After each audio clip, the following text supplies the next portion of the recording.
Hello, my self ध्वज गांधी और मेरा टॉपिक है सूडो फर्स्ट ऑर्डर रिएक्शन। तो चलिए स्टार्ट करते हैं। The reaction having to reactants, एक रिएक्शन है जिसके टू रिएक्टेंट्स है, इन विच उसमें से एक reactant is excess then the other, जो एक रिएक्टेंट है वो दूसरे से ज्यादा है। For that reaction having first order reaction, इस वजह से वो रिएक्शन फर्स्ट ऑर्डर होती है। बट पर the molecularity of the reaction is two, but उस रिएक्शन की मॉलिक्यूलरिटी कितनी होती है? टू होती है। तो उस रिएक्शन को हम बोलते हैं सूडो फर्स्ट ऑर्डर रिएक्शन। सिर्फ डेफिनेशन से तो समझ में आएगा नहीं, तो हम इसके एग्जांपल्स पर मूव करते हैं। तो फर्स्ट एग्जांपल है हाइड्रोलिसिस ऑफ इथाइल एसीटेट, या फिर आप इसको एस्टर भी बोल सकते हैं।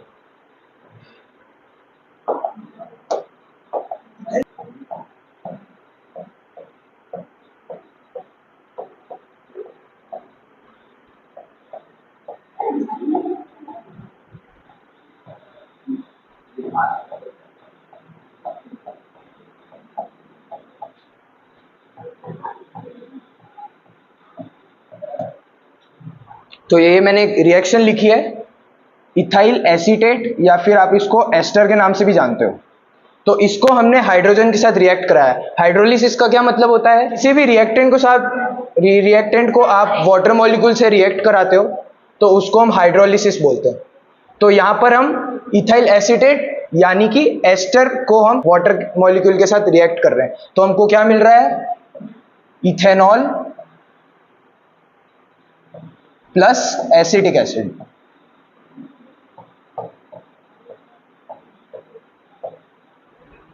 अगर हम बात करें इसकी रेट की, तो रेट क्या हो जाएगी इसकी? के CH3COOC2H5 और H2O। तो अब देखो कि इसमें से कोई, हमने डेफिनेशन में पढ़ा था कि इन दोनों रिएक्टेंट में से एक रिएक्टेंट कोई दूसरे रिएक्टेंट के कंपैरिजन में एक्सेस अमाउंट में पाया जाएगा।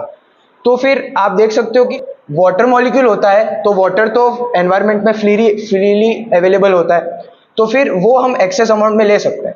तो मान लो हमने इसका 1 मोल लिया है और इसके हमने 100 मोल ले लिए मान लो, तो ये इसके कंपैरिजन में बहुत ज्यादा है, तो हम इसको एक तरीके से एक्सेस अमाउंट मान सकते हैं। तो हम इसको एक्सेस अमाउंट लिख सकते हैं।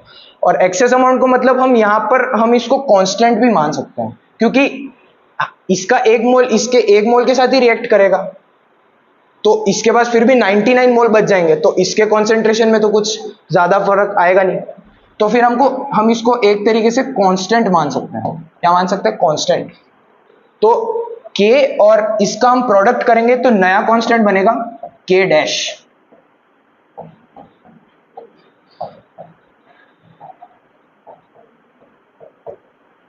तो ये हमारे पास नई कॉन्सेंट्रेशन आ गई।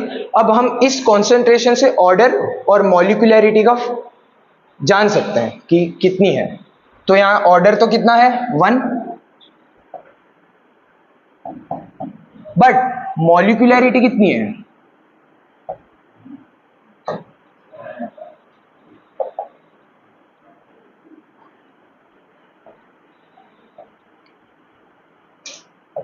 अब देखो मॉलिक्यूलरिटी कितनी है। इसने भले ही इसने इसके पास ये भले ही एक्सेस अमाउंट है, बट इसके 1 मोल से इसने भी रिएक्ट करा है।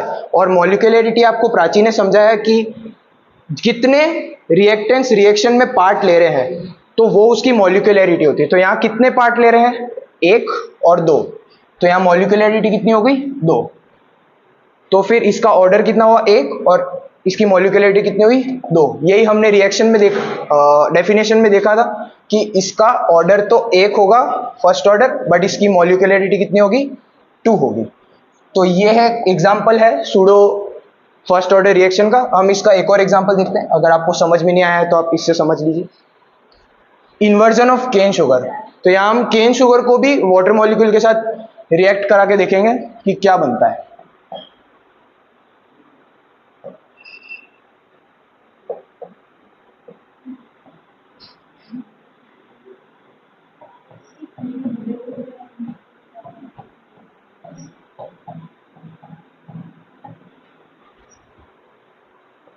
तो ये है केन शुगर,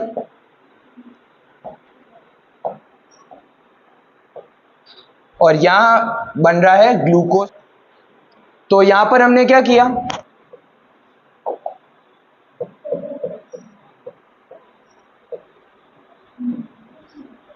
तो हमने इसको वाटर मॉलिक्यूल्स के साथ रिएक्ट करवाया, तो हमको ग्लूकोज मिलेंगे। पहले हम इसकी रेट निकाल लेते हैं, फिर मैं आपको बताऊंगा कि कैसे मिले। तो हम इसकी रेट की बात करते हैं, क्या होगी, KC6H10O11 और H2O। जैसे पहले एग्जांपल में था कि हाइड्रोजन हमने एक्सेस अमाउंट में लिया था, सेम इसी एग्जांपल में भी हाइड्रोजन हम एक्सेस अमाउंट में ले लेंगे। एक्सेस अमाउंट में लेंगे तो हम उसको एज अ कांस्टेंट भी मान सकते हैं, क्योंकि इसके पास तो बहुत सारे मोल्स और इसके पास एक ही मोल है, तो इसके कॉन्सेंट्रेशन में कोई फर्क नहीं आएगा, तो हम इसको कांस्टेंट भी ले सकते हैं। तो हम इसका रेट लिखते हैं, तो ये हमने कांस्टेंट मान लिया। अब इसका और इसका प्रोडक्ट करके एक नया कांस्टेंट बनेगा K डैश।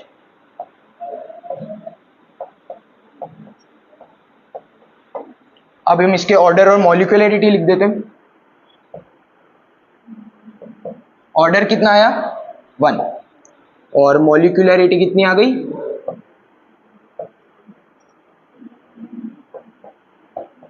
2।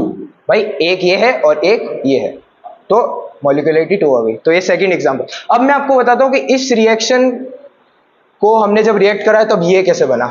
अब H के यहाँ 2 मॉलिक्यूल्स हैं और O का 1 मॉलिक्यूल है, तो अगर हम इन दोनों को ऐड करेंगे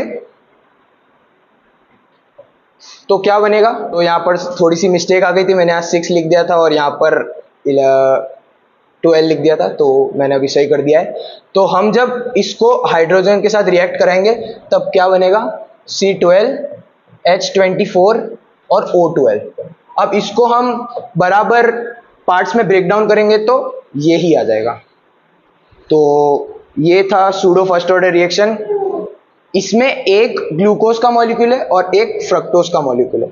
अब भाई फ्रक्टोज क्या होता है, फ्रक्टोज एक आइसोमर है ग्लूकोज का, तो दोनों के मॉलिक्यूलर फॉर्मूला ऑब्वियसली सेम होंगे। आइसोमर्स का मतलब ये होता है कि मॉलिक्यूलर फॉर्मूला दोनों के सेम होते हैं।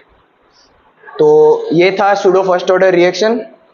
समझ में आया होगा तो वीडियो को लाइक करें और चैनल को सब्सक्राइब करें। Thank you.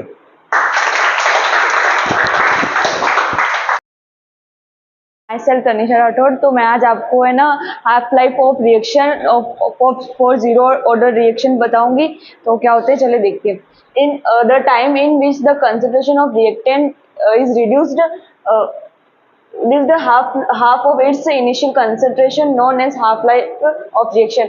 मतलब किसी टाइम में जो रिएक्टेंट की जो कंसंट्रेशन होती है वो उसकी जब उसकी हाफ हो जाए, इनिशियल कंसंट्रेशन हाफ हो जाती है, तो उसे हाफ लाइफ ऑफ रिएक्शन कहते हैं।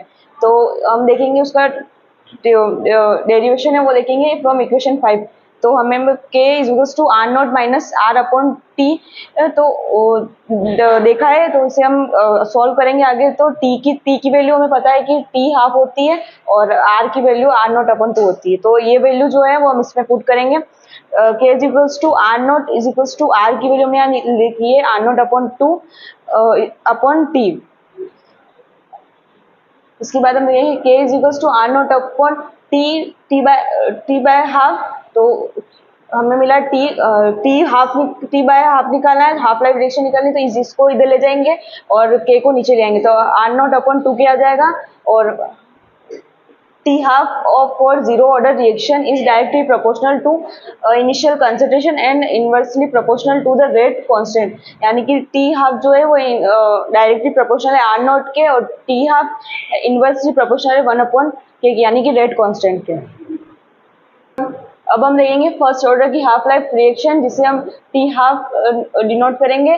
तो देखेंगे कि K is equals to 2.303 upon T log R not R upon हमने देखा था आगे।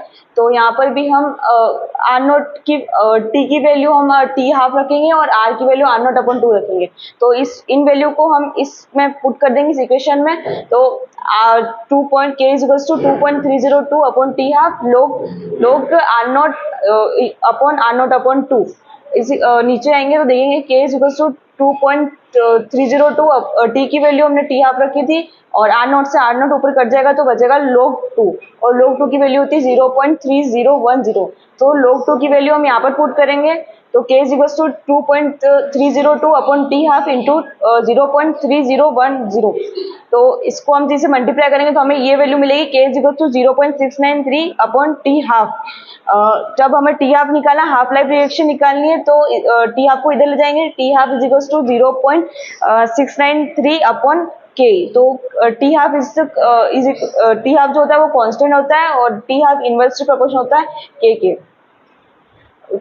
The first order reaction T half is constant and inversely proportional of the rate constant K. जो यह बात है T half is equals to constant and T half is inversely proportional of the rate constant. Conclusion ये है कि zero order reaction T half is equals to inversely proportional R naught. First order reaction T half is independently R naught. Example of the first order reaction: hydrogenation of ethane. CH3 bond CH3। दूसरा देखेंगे मतलब इसका देखेंगे C2H4 plus H2 is gives you C2H6।